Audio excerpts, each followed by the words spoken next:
Hello and welcome to Delves In, where we delve into creepypastas and crazy Reddit stories.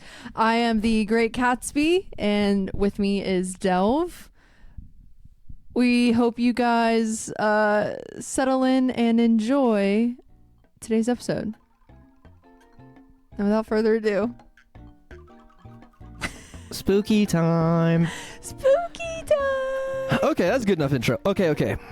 So, at this point, to give you guys a little bit of like a look into the behind the scenes, I now officially have 5 episodes recorded and fully edited, and they're just ready to upload. So this is the next batch recording that we're doing.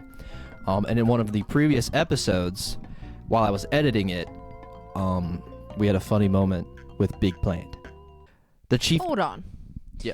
So the plant went ape shit. Yeah. And now it's just Big Plant. Now it's Big Plant. Now it's just Big Plant. Now it's just Big Plant. Now it's just Big Plant.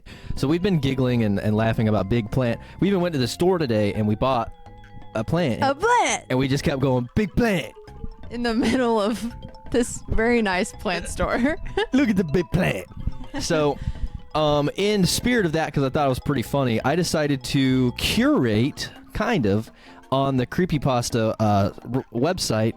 I tried to find us... I'm trying to like keep this not in frame, but whatever. So, I decided to go to the Creepypasta website and specifically look for stories that involved plants. So this is the Big Plant episode. So, I've got 2 little stories here that we will be reading. I figure I'll read story number 1 and you can read story number 2. How's that sound? Okay. This is the Big Plant episode. Big Plant. Okay, so this one is called The Seed. It was uploaded September 17th, 2022. It has a 5.44 out of 10 stars. So, a little over half. And it was written by David Bentley. And without further ado, we've all seen our fair share of horror movies. Classics such as Wes Craven's A Nightmare on Elm Street and Stanley Kubrick's The Shining were known for filling our mortal souls with dread, creating an unnerving feeling that is only heightened when the film ends, leaving you to linger on the fear. However, the experience that I'm about to share with you is no movie, for this is a true horror that is bound to leave you with many questions after discovering this tragedy. My name is Rebecca. I grew up in a household similar to what you would expect from a normal family. My father was a botanist for a small corporation located in western Massachusetts, while my mother was a renowned author, which meant she usually worked from home. Though I saw my mother often, I could not say the same for my father. He worked full-time, which made it difficult to spend time with him or even have a conversation, as he was usually scurrying along to work like a mouse to a piece of cheese. I'm getting Goosebumps vibes. Why? There is a Goosebumps story and episode that's pretty good and it's kind of the same premise. It's these 2 kids, I think, brother and sister, and their dad is a botanist. And I think the name of the story is Don't Go in the Basement. And the dad would be doing like plant experiments in the basement, and eventually he accidentally creates a plant clone of himself. And that's like the premise of the episode. Okay. I'm just getting similar vibes. I can see it. On the days that I did get to see him, however, my father would usually discuss with me his latest findings at work or spark up some small talk conversation, like asking about the weather or how my day was going.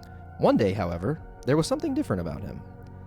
When my father returned home from work that evening, I was surprised to see how excited he was. He paced around the room as he explained to me the reason for his current state. You see, my father usually shared with me his findings because I myself would like to follow in my father's footsteps, as organic plant life has proved to be an increasingly interesting subject matter that I wish to one day work in an environment full of thriving plant life. Anyways, the reason for my father's excitement was unveiled before me as he pulled something small from his work bag, which appeared to be a single seed. I raised my eyebrows and stared at the seed with curiosity. You see, this was no ordinary seed. It was an average-looking seed. Wait, hold on. You see, this was no ordinary seed. It was an average-looking seed, similar to that of an linoleic? Similar to that of a sunflower seed, except there was a strange anomaly that could be seen. The seed, though small, shined as bright as the sun, with a bright red hue, similar to that of a raging fire. Ooh. Be a man. Sorry. What? Is that Mulan? Yeah. Oh. That's funny. I got that. W Disney movie. I was actually in that play in 8th grade. I was Ling Ling. That makes sense. Why does that make sense?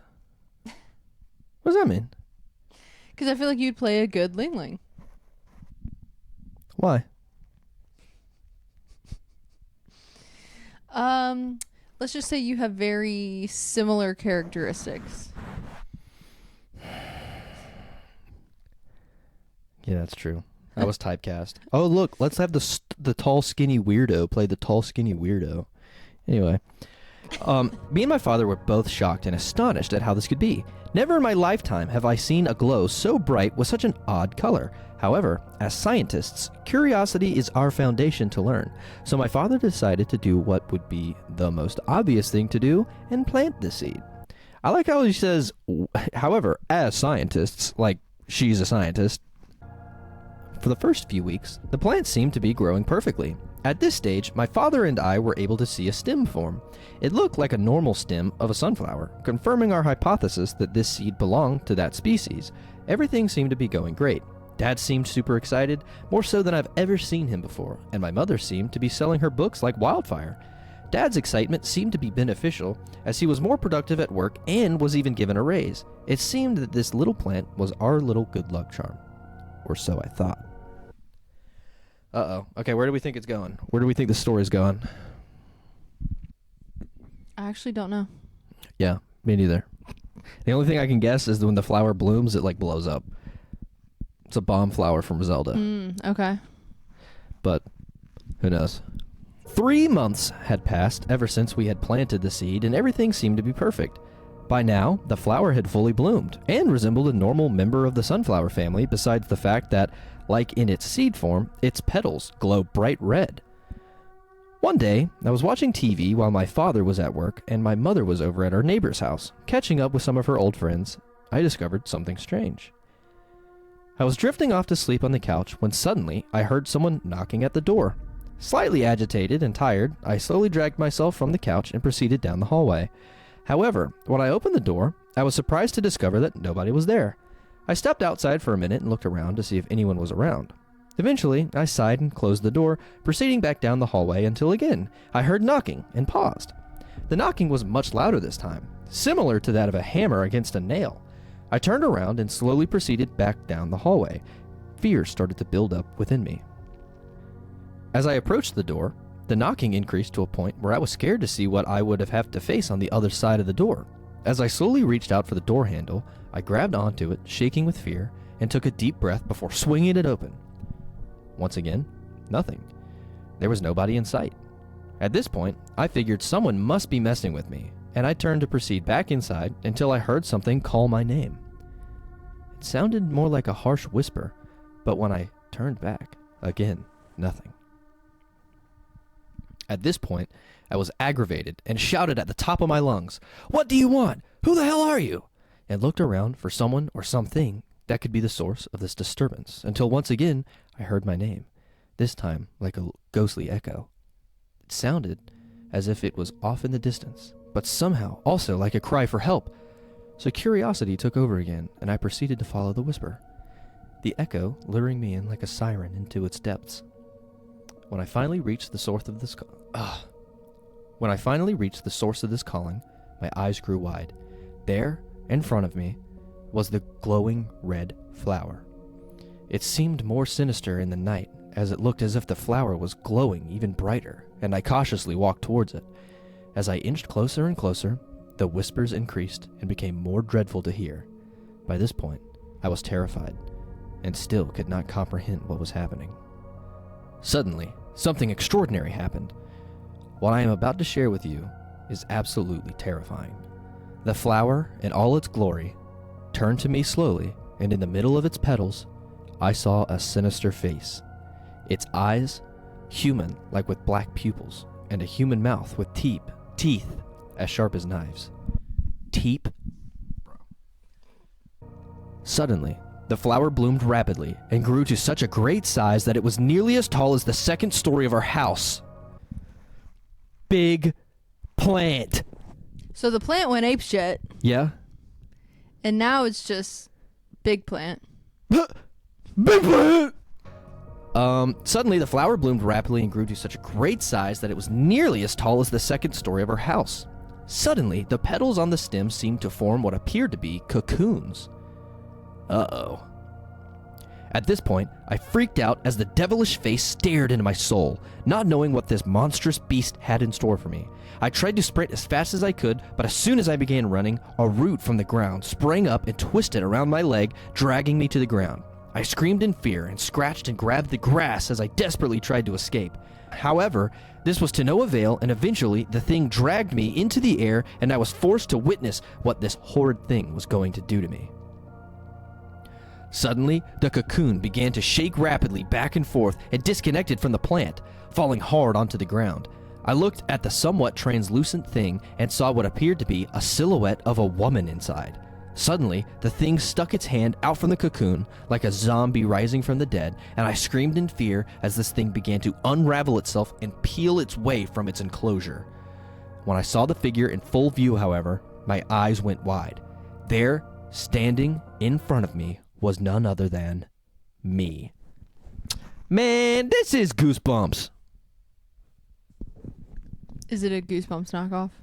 Kinda. I mean, that episode's whole thing was like the plant is copying people, like making like plant clones of people. Did the person see themselves as a clone? I think eventually towards the end of the episode it tried to. I really can't remember because it's been probably 15 years, but I know the whole premise of it was this plant starts making human clones. But also, and maybe this is because I'm dumb as fuck, in my head they planted this sunflower seed inside. So when it was like, it dragged me outside, I was like, how did it drag you outside? Could have been in a greenhouse or something. Oh, true. But I don't, in my head, like when it started dragging her outside, I was like, did the sunflower grow feet? And like literally like grab her and drag her outside? But then I realized like, no, they planted it outside and the root just grabbed her and pulled her towards it.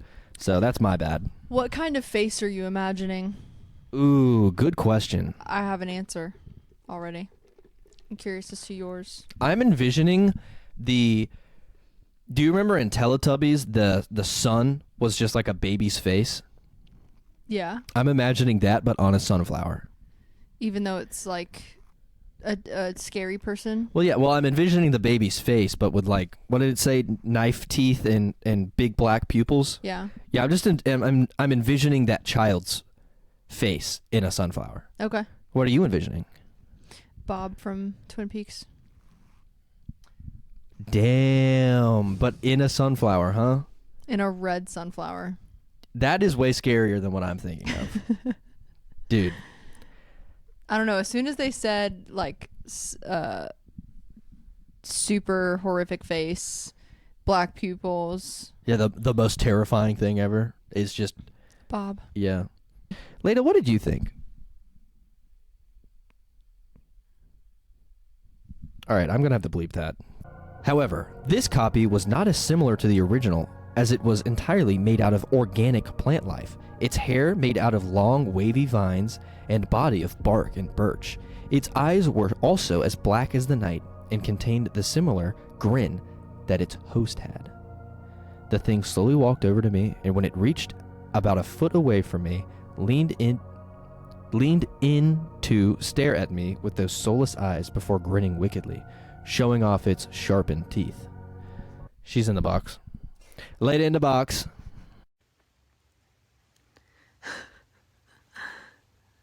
Lena. Your life is mine, it said, and I found myself in a struggle and screaming for my life as the thing grabbed me and carried me over to its host, which then grew another slimy, alien-like cocoon that ripped open down the middle and opened as if it were a door to a great hall. Suddenly, The thing threw me in the cocoon, and the enclosure sealed itself with me inside. I panicked, but to no avail. My life was over. I was now trapped inside this thing with no way to escape. So a little bit different than Goosebumps. Like in Goosebumps, they were like perfect clones, but like their blood was green or some shit. Okay. And so at least it's more like it's kind of like an Ivy from Resident Evil 2, if you know what I'm talking about. Yeah. So it's just like, it's big plan. It got big plan. It's big plan. The monster seemed to be satisfied with its meal, and slowly I felt myself becoming weak. Skin became prickly and hard, and my hair began to fall out of my head until there was nothing left. I was deteriorating into nothing. I noticed that, while this was happening, my copy went through a type of metamorphosis. Its vines were becoming hair, and its body transforming into flesh and bone, starting from the insides until the entire thing looked exactly like me. I tried to let out one last cry for help, but found myself too weak to do so, and eventually, when the flower reduced its size back to its original form, I had transformed into something else. A type of fertilizer, you could say, forced to be a part of this thing's root as it dragged me into the dirt deep below the ground. This thing was now living my life, and each day I had to suffer as I watched this parasite infiltrate my home. The reason for my story is this. If you ever notice something you have never seen before, do not approach it. This thing now resides over my home, waiting to lure its next victim to its deadly peril. Look out for its signature red glow, as this is what will ultimately lead you to your demise as you venture further into the unknown. That was The Seed.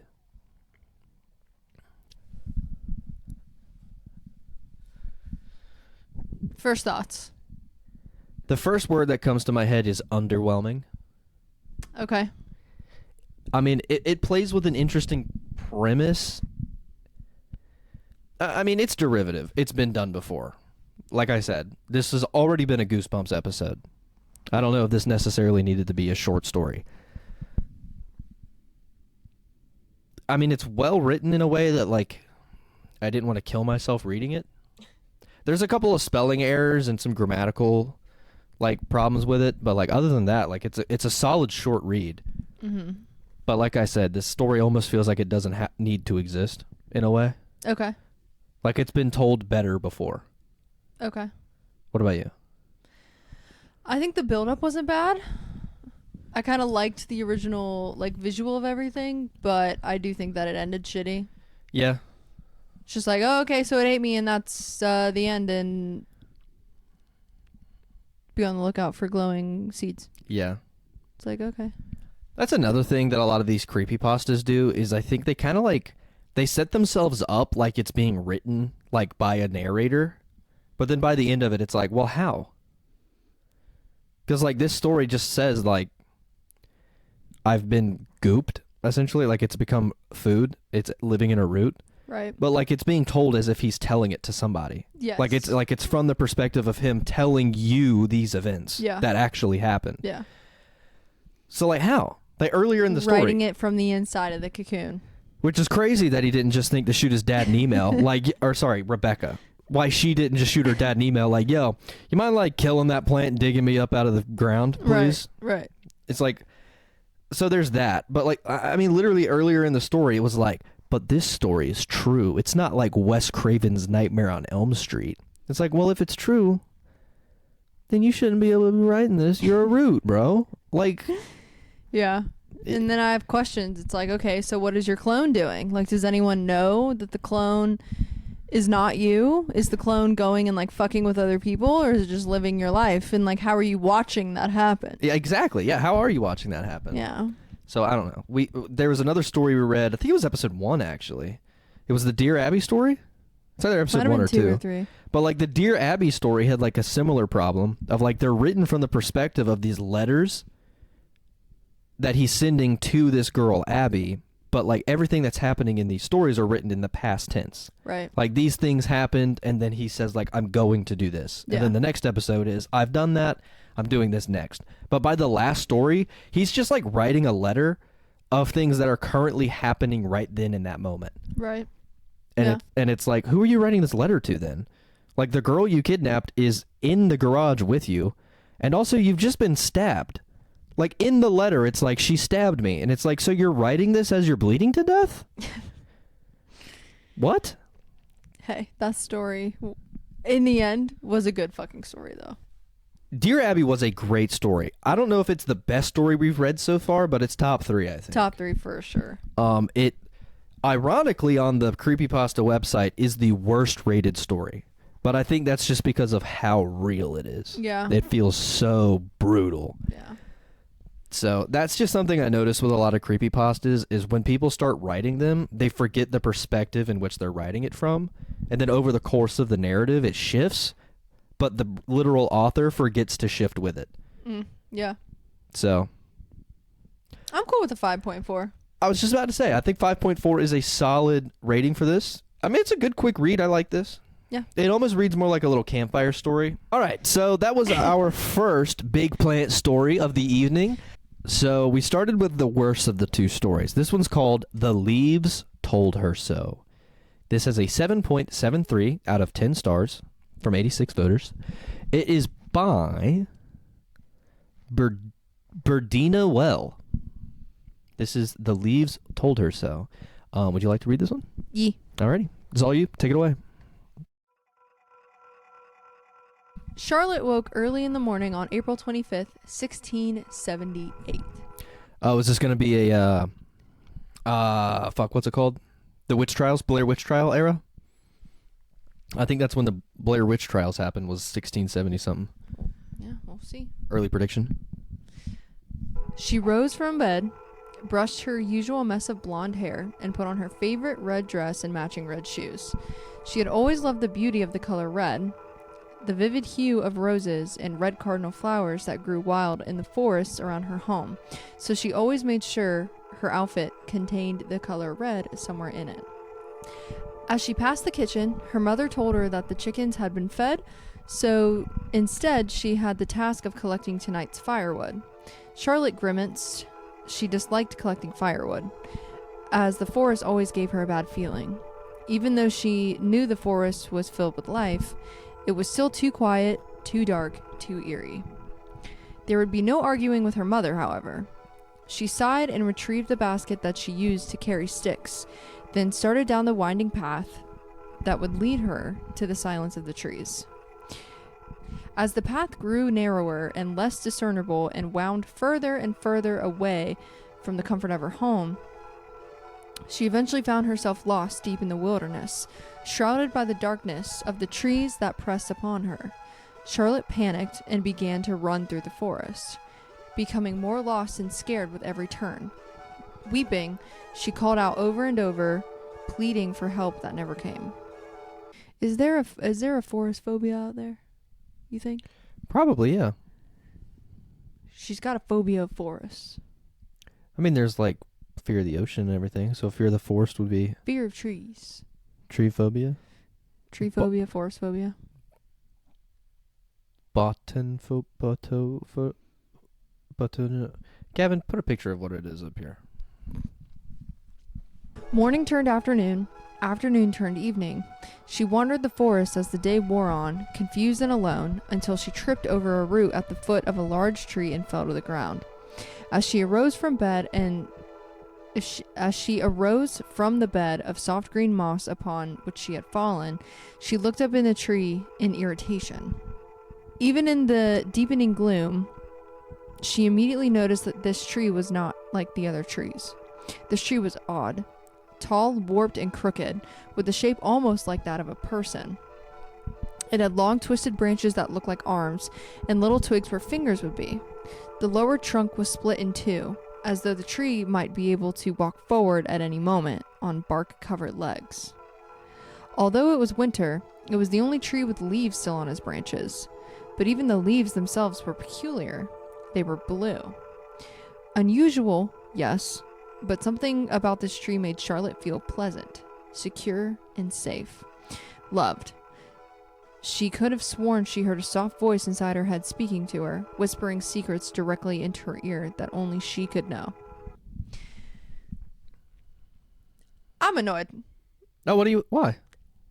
Maybe I've just seen so many movies about people getting spooked in the woods, Blair Witch Project, Salem Witch. I don't know. It's like, girl, why are you feeling comfortable right now? You've been so uncomfortable that you've been lost all day.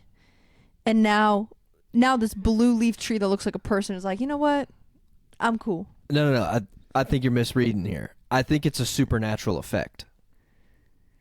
I'm thinking that this tree has some sort of powers, and it's like, and that's why she's feeling like safe, loved, protected.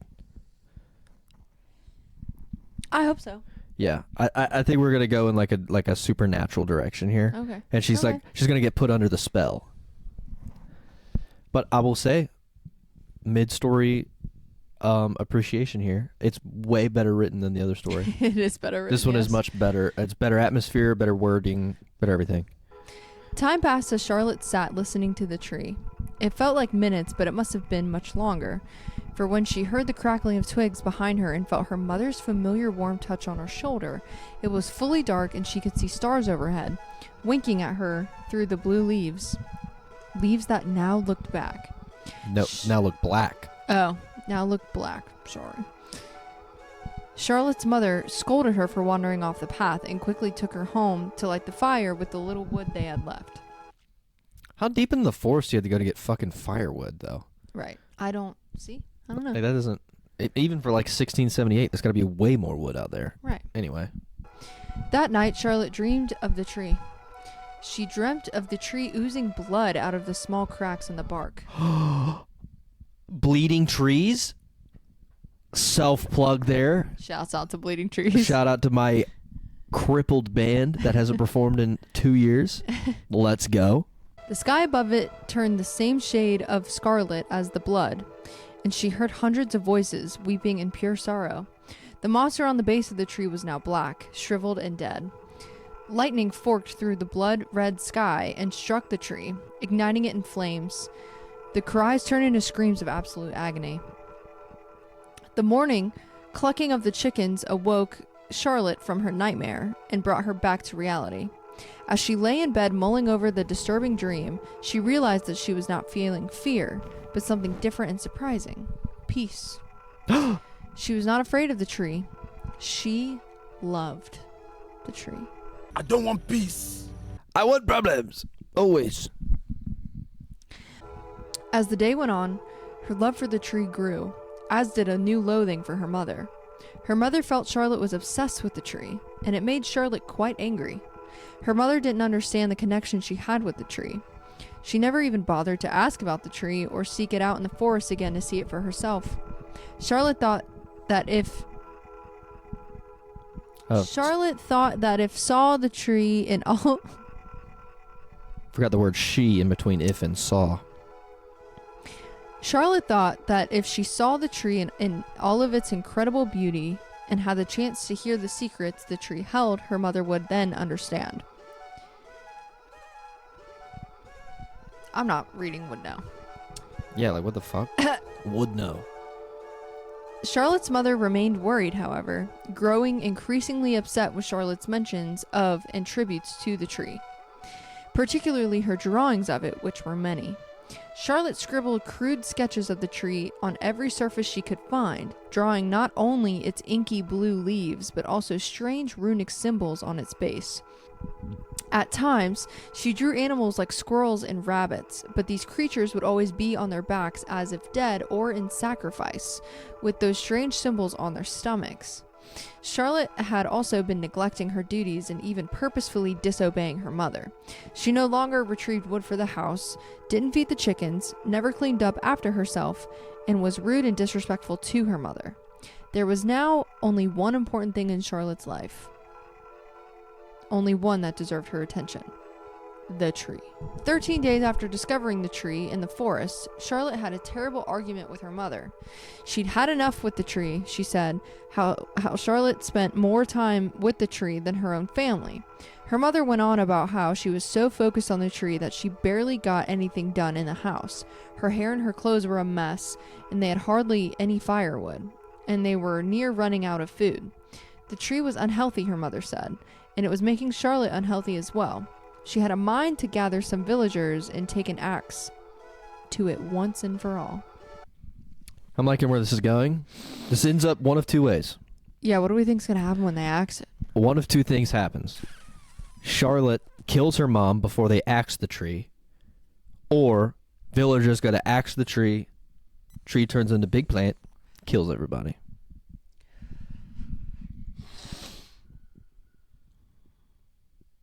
Yeah, I think it's possible Charlotte's gonna kill everybody. I'm thinking that's probably where we're headed. Or if that's not the solution, this whatever possessive spirit has the capability of killing them itself. Yeah. But the tree is gonna live. Yeah, I think the tree makes it out of here. Yeah. Yeah, it's clearly like some sort of pagan demigod or some bullshit. Your hair looks very nice up. Oh, you like it? We both got our hair up today. I look very slick. I look like a cue ball. Charlotte stormed from the house in a fury and raced down the path leading to the forest. Her mother called her to come back, but to no avail. Charlotte reached the end of the path and disappeared. Smothering her anger and frustration, her mother went to the smokehouse to check for any last bit of meat for supper. When she opened the door, a horrible rancid smell hit her nostrils immediately. She gagged, covered her mouth, and went inside. A single large stone had been pried from the floor. As she got closer to the stone, the smell got worse. Her mother stood shocked and unmoving as she took in the macabre tableau. She noted that many tree roots had begun to grow over, under, and into the animals. The animals had odd runes, like those in Charlotte's drawings, carved onto their stomachs. Blood dried into their fur. A chilly breeze of winter nipped lightly at Charlotte's face, ruffling the folds of her bright red dress and mussing strands. Is that how you say that? I think that's musing. Why are we getting into all this weird vocabulary at the later parts? Yeah, that's a good point. I think that word is musing. A chilly breeze of winter nipped lightly at Charlotte's face, ruffling the folds of her bright red dress and musing strands of her beautiful blonde hair. She heard the tree calling to her and followed the sound of its voice in her head. As she wandered through a forest, a bramble from a nearby bush tore a piece of her dress. But she didn't care. The tree was calling. After what seemed an eternity, she finally found the tree, its blue leaves rattling in the wind. Charlotte sat down and settled into the blackened moss at its base, listening to the new secrets it had to tell her. Her mother hated her. The villagers were evil, and they were going to hurt her. It told her things that had to be true. Soon there were other voices as well. Charlotte thought she heard them yelling her name, but those were very far away, and the tree was so close. She pressed her body into the trunk of the tree to hear it more clearly. Her fingers subconsciously traced the carvings around the base while she listened. As it spoke, a bark oozed a runny and metallic-smelling sap. It was sticky and strangely warm. By late afternoon, Charlotte still had not returned from the forest. Her mother, worried, rallied the villagers in a search party. Clouds were gathering, a storm was coming, and Charlotte needed to be found. The search party spent long hours scouring the forest, desperately calling out for Charlotte and looking for any sign of her or the odd tree with blue leaves. There was a brief moment of hope when a villager found a strip of fabric from Charlotte's red dress dangling from a bush, but after that, nothing. The search continued and the hope faded. As the sun dropped onto the horizon, they heard an ear-piercing scream. The villagers rushed into the direction from which it came, expecting to find Charlotte afraid and likely injured, but instead they only found the blue-leafed tree, alone and desolate. They searched all around the tree, but there was no trace of Charlotte. They looked and looked, but with nary a sign, until one of the villagers standing underneath the tree felt a small drop of water land on his nose. Rain, he thought. The storm was upon us. He wiped the drop from his nose. His fingers came away red. He looked up and saw the same red liquid dripping from a single leaf above him. He put his hand over his mouth in shock. The leaves on the tree were no longer blue. Above him was a canopy of scarlet. The leaves had turned blood red. Okay. And that was the story. That's pretty good, dude. I like that. You see, this story doesn't overstay its welcome. Yeah, it doesn't. It gets to the point. Yeah. But I was expecting the opposite. I was expecting her to kill her mom. Yeah. But instead the tree killed Charlotte. Yeah. Well done. I like that. It was a good story. That definitely deserves a 7.73. I think so too. I think that one's really solid. I think it did good with like the visual aspect of it. Yeah. I didn't really like how it was written in the second half. Yeah, the language got a little flowery for like the sake of being flowery. It didn't need to. Yeah. Yeah. Maybe if it was like that from the beginning, I would have excused it a little more. Yeah. But it definitely felt like halfway through the story, Bird in a well was like, you know what? I could be fancier. Yeah, for sure. But I thought it was a good story. Yeah. So that's a solid one. That one's really good. So those are our big plant stories.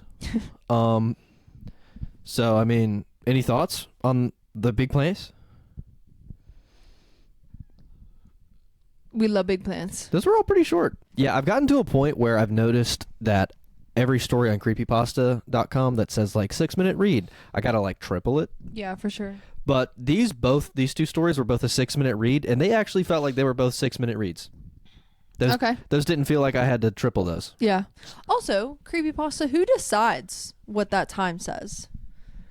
Oh yeah, do you think the author says that? Maybe. Or do you think there's like admins on the website that read it and time themselves? Or maybe it's like how many words? Well, I don't think so, because you can actually filter these by word count. Well, so does a said word count mean a certain minute is what I'm saying. Like if you don't search it by word count and you just click the story. I don't know. That's a good question, but that is yeah, I don't know. But Just a question. I also do think that probably the timing is like if you're reading it in your head, like to yourself. Because Sure. you can like scan a page a lot faster than you can read out loud. Totally. So, but yeah, those actually felt pretty appropriate. We're only at what, 47 minutes? I think we could probably, I do have a bonus story if you want to read a bonus story real quick. You want to do a bonus story? At 47? Yeah, why not? This story is called I Should Have Listened. It is a 4.41 from 568 votes. It is written by, let's see if there's an author at the bottom. I hate when they don't put the author at the top. No author. I can't find an author for this one. So if you're the author of this story, I'm sorry, but you're not on the Creepypasta website. Okay, let's get into it. I awoke from a deep slumber due to the loud rain outside. I was used to it, though. Hell, it's Seattle, after all. Rain central. I rubbed my eyes and happened to gaze out my curtainless window just at the moment when a cloaked figure appeared in the middle of the street. I rubbed my eyes again. I was sure I was seeing things. Still, I decided to get a closer look. I hopped out of the bed and peered through the window. Through the raindrops, I could still barely make out the cloaked figure. It was just standing there. Menacingly. I turned away for a second to clean my glasses on my oversized Seattle Mariners jersey, but when I turned back, I didn't see anything.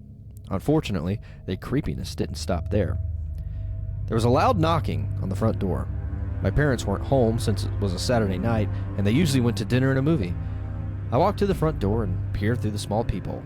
I saw a cloaked figure, just like what I'd seen standing in the rain the night before. What? Was there a time skip here that it just didn't mention? I think so. Oh no, dude, this one's gonna suck. I was about to run back to my room when the figure spoke. You do not belong here anymore. It is time for you to come home. The figure banged loudly on the door. What do you want from me? I shouted. I need you to come home, the deep and low voice stated. Deep and low voice, was that necessary? Go away, you creep! I shouted. I ran back upstairs as fast as my legs could carry me. I quickly locked the door to my room and double-checked to make sure my bedroom window was locked. Then I hopped into my bed and pulled the covers tightly over me. The morning light shone through the window. The rain had finally let up and proved to be a beautiful day outside. I walked downstairs to the kitchen and found my parents crying at the table. "Mom? Dad? What happened?" My cries went unanswered. I peered over my dad's shoulder and saw the headline of the article he was reading. It was about me. 16-year-old boy dies in accident due to rain. I stumbled backwards and hit something. I turned around and saw the cloaked... Oh my god. Man, I just figured it out. That took me way too long. It's death. It's the Grim Reaper is the cloaked figure. He's been a ghost the whole fucking time. Disappointing. I stumbled backwards and hit something. I turned around and saw the cloaked figure. There was no face, just red, menacing eyes, and pale white skin. "I tried to tell you that you needed to come home last night. You didn't want to. It's far too late now," the voice said. Just then a hole opened up below me and I fell through. It's truly a living hell where I am at. It's truly a living hell where I'm at now. Ugh. Ugh. Dude, that made me mad. I don't think it's a 4.41. I'd give it less. Yeah. That's like a 1 or a 2. Yeah. Ugh. Well, Let me read some comments. I want to see how bad. Oh, wow. The first comment is it's a positive. Green Grape says, "What the fuck? How did he die?" Green Popsicle says, "Needs some sauce. Bland." Red Bus. "A living hell with internet connection, that is." Yeah, that's funny. Lol, "You still got Wi-Fi, though?"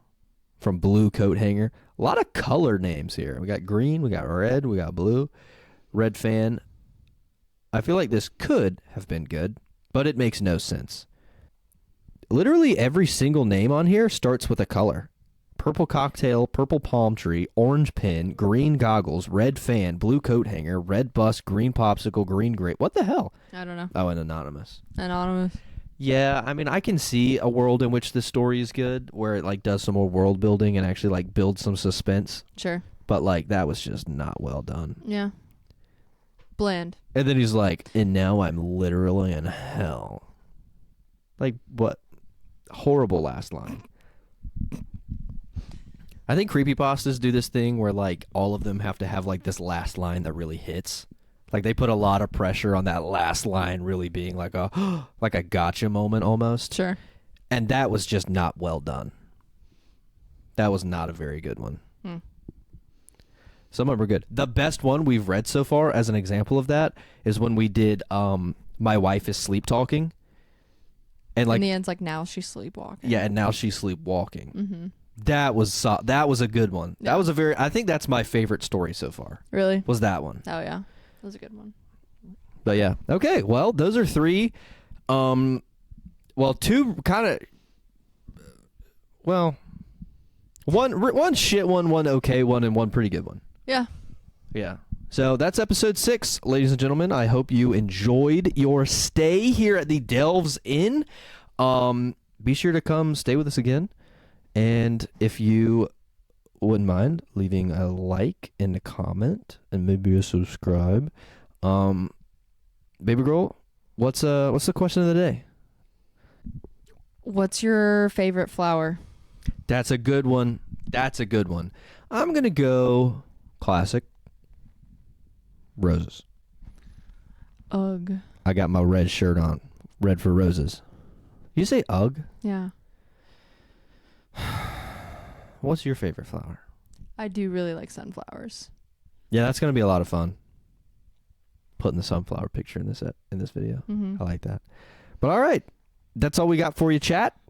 Stick around for another episode. Goodbye. Bye.